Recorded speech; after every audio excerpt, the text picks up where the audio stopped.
Hello there, it's the 8th of August, it's Sunday. Welcome to the Jungle Gyms podcast. I'm Paddy, and my co-host today is Mccarthy. We're Hello. looking. Hello there, how you doing? Nice to see you here, buddy. Hi, nice yourself. How was your weekend? Not too bad, not too bad. Looking forward to the game today. Finally got a good day off work as well, so we can watch this one. Excellent, excellent. Yep. So we're just going to preview the Celtic and Dundee game. It's the first league home game since before COVID that we've had a right good capacity. We're talking under 25,000 fans. I say was that just shy, well, obviously just shy about half full, so that should be a crowd that can get behind the team, hopefully. More or less. And it's also going to be the last restricted crowd. Which even better news. After tonight, because we move into level 0 tonight. So as of tonight, we'll have full capacity back. Which is, I think, welcome news to everybody for many different reasons. Absolutely brilliant for everybody involved. So I'll just start off with the weather. It's a wet and dreary day in Glasgow for Dundee coming, but we'll just touch quickly on yesterday when the Glasgow team had a terrible time up in Dundee. Dundee finally managed to beat Rangers. Do us all a favour. Don't know if you saw it. I'm wondering, Paddy, are we doing this one on purpose here, calling them Dundee? Or is that just how they're both known now? Sorry, according to a certain... Dundee United. Dundee United beat Rangers yesterday. Did you see any of the game? I was working during most of it. I managed to listen to a lot of the build-up, which was on Radio Scotland, which was a cringe fest at best. Watched the last 10 minutes or so, which doesn't really give you much of an indication, but it's nice to see them drop points early on. Obviously, we made that mistake ourselves last week with Hearts, but we're going through a big transition period, a big rebuild, so it's not acceptable that we lose against Hearts last week, but it's kind of understandable. We'll allow it to happen, don't do it again sort of thing. But to see them drop points straight away again puts us not in the driving seat, but puts us back on an even keel, so long as we can do the job today, which surely we can. Having a look at the lineup, I'm impressed enough with what we've got that I think we should do the job. Aye, well, obviously we spoke about that in the last podcast, the Hearts game. We were really frustrated. But again, it's the first game of the season. It's a new regime. Mistakes were made. Hopefully that can be rectified today. I'm just going to touch on the lineups, as you said. So we'll start with the visitors. So this is James McPake's Dundee. And goals is Leg Dins. Defence is Marshall, Sweeney, McGee, Byrne. Then you have McGowan, Ashcroft, Elliott and McMullen. And Adam with a certain Mr. Killian Sheridan up front, former Celtic. I was wondering, is that McMullen? Is that Paul McMullen, also former Celtic player? It might be. And I believe the other one's Paul McGowan as well. McGowan would be, Paul McGowan would be. There would be a few of them would be former Celtic players. They'll be looking to try and do a bit of a job and a bit of a turn. However, we should, not that these players will know what they're all about, but the clubs should know that they're somewhat below our level without being disingenuous to them. Our lineup though, Paddy, if you want to read that out for us, I'm actually quite impressed with it. Yep, there's a couple of changes today in our lineup. So in goals continues on Joe Hart. Backline is Taylor left back, Ralston right back. Stephen Welsh comes in for Beaton to partner Carl Starfelt. Your midfield three is McGregor, Turnbull and Rogic in for Sorrow. Abada continues in the right, I believe. Christie comes in for Forrest and Kyogo starts up front again. Yep, that I'm impressed with. I watched the a quick highlight reel of the European game the other night there, and to see how the front three are playing and attacking as almost a unit was quite impressive for the goals and a few shots. So I'm excited to see the likes of Rogic, Turnbull and Christie there along with Abada all going to probably support Kyogo up front. I think it should be a good attacking movement going forward. So I'm quite excited about that. Backline wise, for me personally, obviously, Ralston, Taylor, we're nobody's overly excited about that, but it's the best that we've got at the squad. It's just good to see the young boy Welsh is back in now, starting with Starfelt. I think that's the partnership that we're probably likely to see for the next few weeks until Julian comes back, and or we sign a better player, which I still think we need. We spoke about that previously, didn't we? That we thought that Welsh, given his pre-season form, should have continued at centre back, but obviously Ange brought in Beaton, presumably for his experience. where we were lacking a wee bit at the back to partner Starfield. But as the last game showed, Beaton has got a calamitous mistake in him, and it seems to be more prevalent these days that his mistakes are just continuing more and more and more. It So really does, eh? So it's quite telling that Welsh has been brought back in place of Beaton, because not as far as I'm aware, there's no injury problems. So that looks to be a tactical change. Yeah, it only can be. Going back to last weekend's game against Hearts, I'm trying to choose my words carefully here. I was understanding of the Beaton Starfelt pairing. I know some people online and through the web chats and stuff weren't too impressed with Beaton getting his position again, but for me, the experienced head of Near Beaton, along with the experienced head of Carl Starfelt, should indicate that both of them should have been able to play without worrying about who and what the other person was doing. Basically, two experienced players who know how to play football.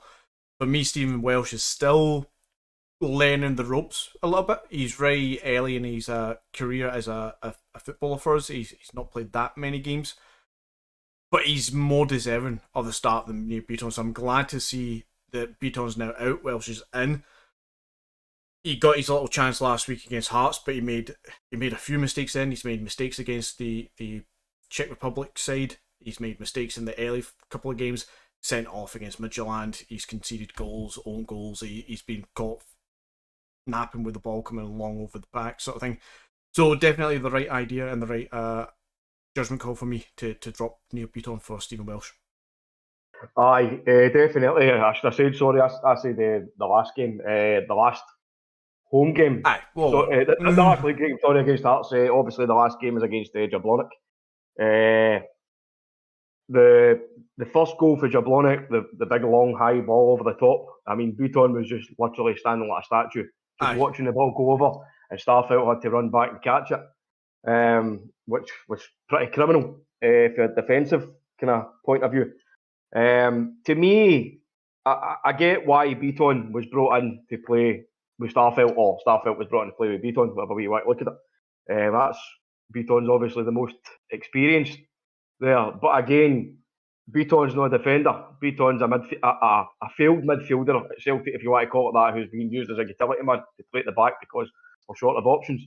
Now, I would much rather prefer to play Welsh, who's an actual centre back, albeit he's young, he's raw, he's not got as much experience as Beaton. But I would rather a centre back, a natural centre back, plays beside a natural centre back. Aye, I would agree with that. If you look at the two players as well, Mccarthy,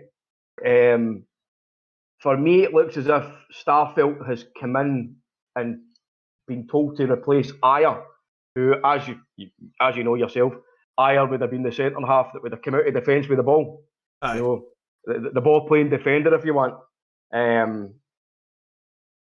He's tried to do that the last two games that he's done, played in, and he's been got it a couple of times. But he looks to be the person that's looking to be bringing the ball at defence.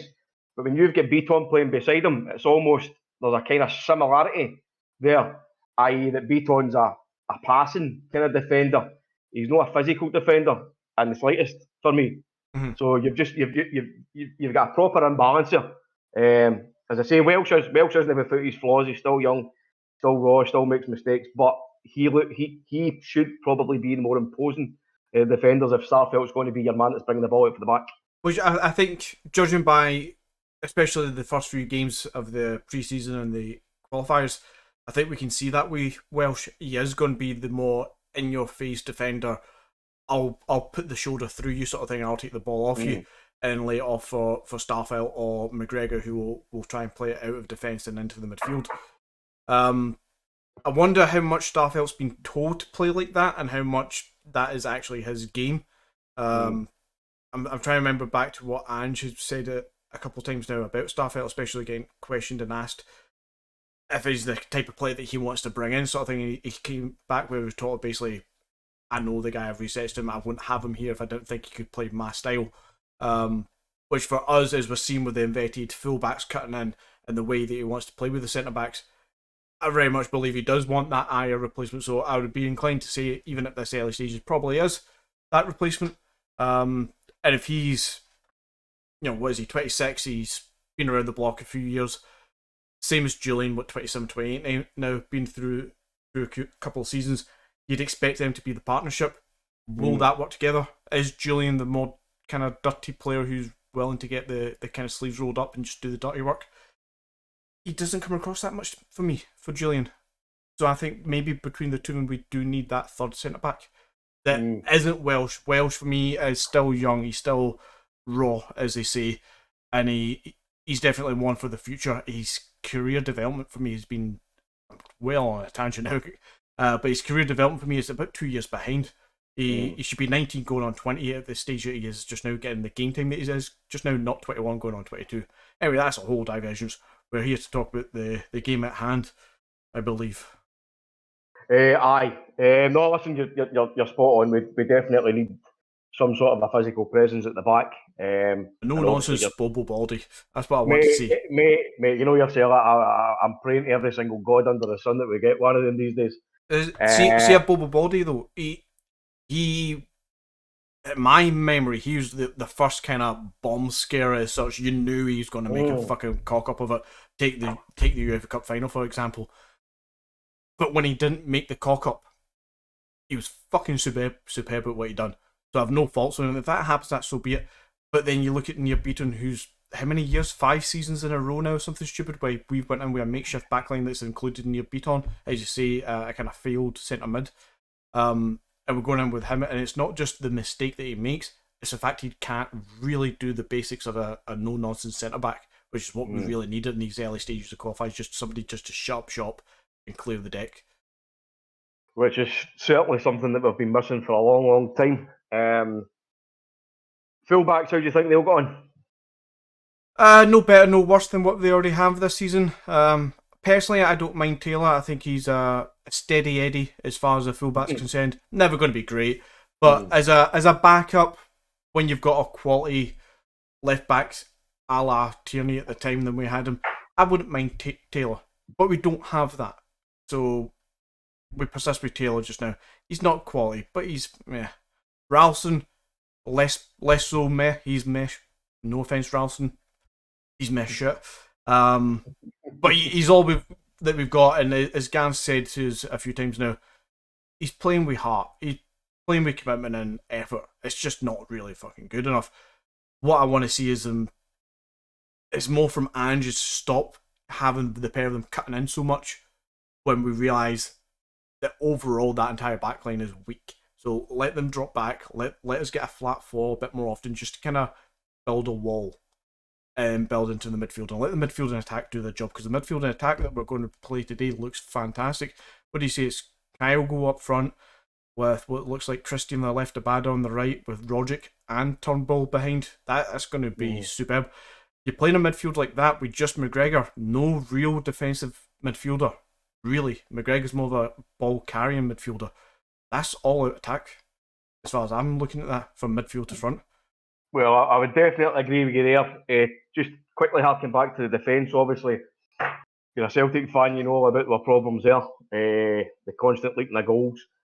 The one thing that stands out for me is that Sorrow's been dropped for Rogic. Now, the last 2 games, apart from a couple of moments, we've been kind of flat a wee bit up, kind of in the attacking sense. So for Ange Postecoglou to be dropping what is mostly seen as a kind of defensive midfielder or a ball winner to put in another attacking midfielder looks to me as if he's going to be asking his team to attack today. Yeah, I reckon, obviously, got to remember, Ange knows all about Tommy Rogic. He's not a striker by any stretch of the imagination. Neither is Ryan Christie. But judging by how he's deployed Christie so far and looking at that lineup, Christie's going to be on the left. There's nobody else really who can play there. And Abada on the right. That I'm absolutely happy and fine with. It's Rogic, I think, is going to go right through that middle. He's going to sit a little bit further in front of Turnbull, who's probably been asked to sit a little bit deeper just now, which I think might be actually better for him. But Rogic's going to play that kind of secondary striker, just following through with that kind of wide area players and Rogic sitting there are just going to follow through to support Kyogo. Judging by the couple of the goals that we scored the other night, they all want to move in unison. There's 3 of them in attack at one point. I think at one point Forrest takes a shot at keeper, saves it, and it falls to Kyogo, who gets a shot, or was it the other way around? Whatever happens, it's 3 attacking players in the box, all at the same time, all in the same line. Just looks good to me, because that happens when the shot goes off and it's a save, somebody pounces. I think with Rogic supporting there, that's just going to be overload goodness. And maybe it is going to be that kind of Ange ball, as we're getting to call it, of basically we'll score 6 if you score 3 sort of idea. Yeah, so be it at this stage. I'll take a win. Well, you look at the 1, 2, 3, 4. You look at the latter 5 attacking players. Obviously, you've got Rogic, Abada, Turnbull, Christie, and Kyogo. Turnbull has been very, very quiet, as we spoke about the last couple of weeks. For me, I would have probably. I'm not quite sure what's happened with Forrest. I don't know if he's been dropped to the substitutes bench for fitness issues or a change of tactics. But if Forrest was fit, I would have probably dropped Turnbull for Rogic. But as to touch on your point there, the 5 players that you've got there, Rogic, Abada, Turnbull, Christie, and Kyogo, they look as if it's going to be a kind of intertwining kind of bunch of players. Pretty much, yeah. So say you've got Christie on the left and Abada on the right. Now, Postecoglou likes his wingers to cut inside, so Abada could potentially start on the right, Christie on the left. They could change over if they're not having any joy. You've got Rogic, as you say, will be driving forward. Kyogo could be drifting. So there's players there that can drop into different positions and move about as well. Do you know what I mean? If they're not getting any joy. Yeah. But you look at Kyogo starting again for the second game in the trot. So that's Edward on the bench for the second game in the trot. Which is a big call again. It's a big call, and I think a lot of people did question it and wonder going forward once Ange gets these players in the door, and especially like James Forrest coming back into the fold. Would he look to get another left winger? Is Kyogo the left winger? Would he look to get another striker? Is Kyogo the striker? I watched a game for Vissel Kobe, his former team. Just picked a random game off of the Premier Sports player, and watched it. And he actually played as a secondary striker in what seemed more like a flat 2 up front. Mm-hmm. He definitely played more centrally. That's what got me wondering. I think it's where we're about to see this. Kyogo's going to play up front, and it's going to be in a 3-prong attack. I've got visions of, and by no means at the same caliber level, but I've got visions of your old Messi, Neymar, Suarez, 3 attackers who could all interchange and drift in, and one goes left, the other one laps over, and all the rest of it. They move in unison from side to side and up front. I think it's going to be like that, especially with Abada, Kyogo, and James Forrest. Does he look to get another one? Probably. But then you've still got the likes of Christie and Turnbull who can help out there. You've got then Dembele and Mikey Johnson coming back into the fold once they get fitness again. I think he might be reasonably happy, but I think we might still look for somebody who might cover all areas, like Kyogo seems to be, and not just the straight up attacker, the Dembele, the Edward, the brute force spearhead. I think we're going to look for this, as you say, interchangeable attack. I think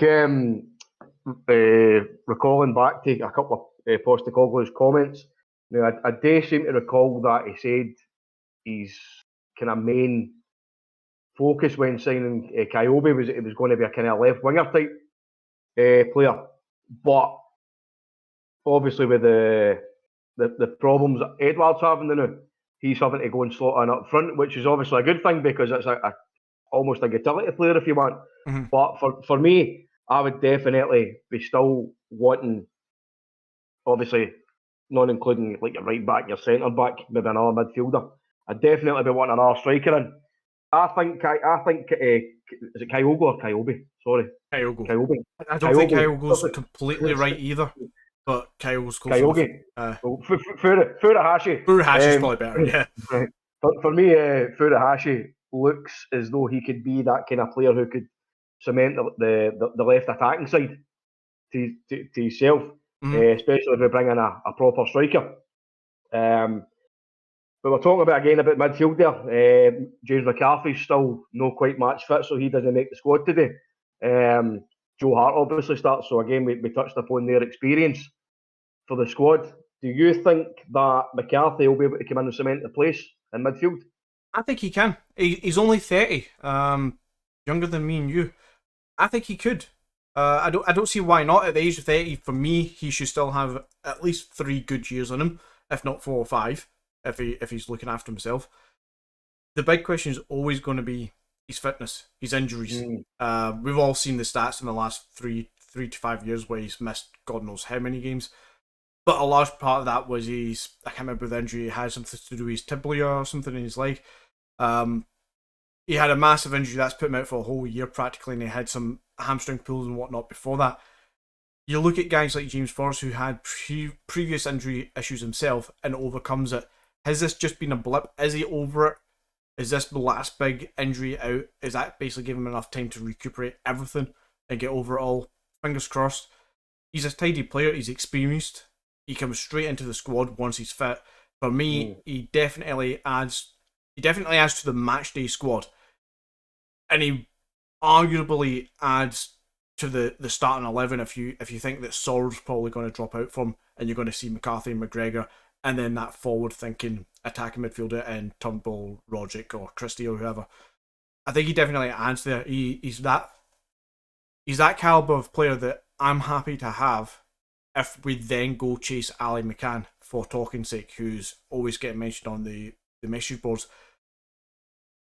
McCann looks alright. I'm deviating again. McCann looks alright, but he's not going to walk straight in like McCarthy would. So McCarthy, I think, yeah, I'm happy. I think he definitely solves the problem that we've got in midfield for depth of quality. We listened to his press conferences the other day. Obviously, there was a few kind of Brendan Rodgers moments. a kind of a few slaggings about his kind of anglicised accents, but we'll not go into that too much because we're not interested in the player. But he said it himself. He obviously had his leg break issue and a couple of form issues coming back with Everton. But he said it himself when he moved to Crystal Palace. He was involved in, I think it was 34 games, 34 or 37 games, I'm sure it was, he says. In the first season? Between these 2 seasons, when he came back from a bad injury, plus obviously no being selected for Everton. So, I mean, you look back at his former, his past list of injuries, and it's all mostly hamstring issues. Yeah. Bar the broken leg. There's a few had kept him out for a while when he was at like Wigan and that. But listen, you're getting a top class player with top class experience, which is going to be pivotal to Celtic, and it's also for me it's going to help with McGregor because McGregor's now the standout leader in the team. Scott Brown's obviously away, so the more experienced heads you've got in that team, absolutely the better. You're looking at guys like Joe Hart, even Starfelt at the back. Yep. You've got Forrest coming back. You're going to have McCarthy coming in soon. So there's definitely positive signs there. But again, injury dependent. You know what I mean? You're hoping guys like that can come in and cement a place and bring on guys like even Turnbull. Do you know what I mean? Because if Turnbull's playing beside or in front of McGregor and McCarthy, you're hoping that they're going to be helping him in game with their experience. You know what I mean? And he obviously is. He's lacking a wee bit at the moment. He's obviously a cracking player, terrific player, great potential. So hopefully the 2 guys behind him or beside him can help him come onto our game as well. I think we Turnbull, we need to remember as well, he's 21. He had that season out himself. He broke into the Motherwell squad, I think, when he's mid-19 years old, going into his 20th birthday sort of thing. He's a quality player, but he's lost a chunk of time there. He's lost a whole year. So much like Stephen Welsh, yeah, he's had more game time at a bigger level, but they're very early in the infancy of their careers, especially at the age of 21, so they do need help. They do need encouragement, and they will need drop from time to time. They can't play 60 games in a season like McGregor has for the last 5 years. They'll need drops. And I think if you're looking at a midfield 3 of potentially McGregor, McCarthy, and Rogic as your 3 main experiences, all 3 of those players on their game is a quality midfield that will wipe the floor domestically and do us proud in Europe, all on their game. I think if you add in the likes of Sorrell, who's obviously really want to break in and offers us a wee bit more of a dynamic defensive kind of breaking up plays. I think that'd be a good option if we want to go for a more of a defensive midfielder rather than an attacking one. But then you look at obviously bringing in Turnbull instead of Roderick. I think there's options there. We're one shot of just having a nice spread of 3 good ones and 3 potential ones. Mm-hmm. But I'm happy enough. I mean, you look at 5 players there. You still have Henderson. You still have Robertson. They're not ready yet, but they're still there if you need to rely on them at some point. Aye, that's the way it should be. I mean, you still have your nucleus of your first team players, people who's ready to challenge for the first team, and being backed up, your kind of third place player coming at your youth system. That's for me the perfect blend. Aye. Listen, just before we wrap things up, the last time we beat Dundee was in 2019. Sorry, the last time we played Dundee was in 2019, and we beat them 1-0. We beat them we beat them 1-0. Yep. So I'm just going to ask you, on a wet and windy day in Celtic, what is your predictions for today?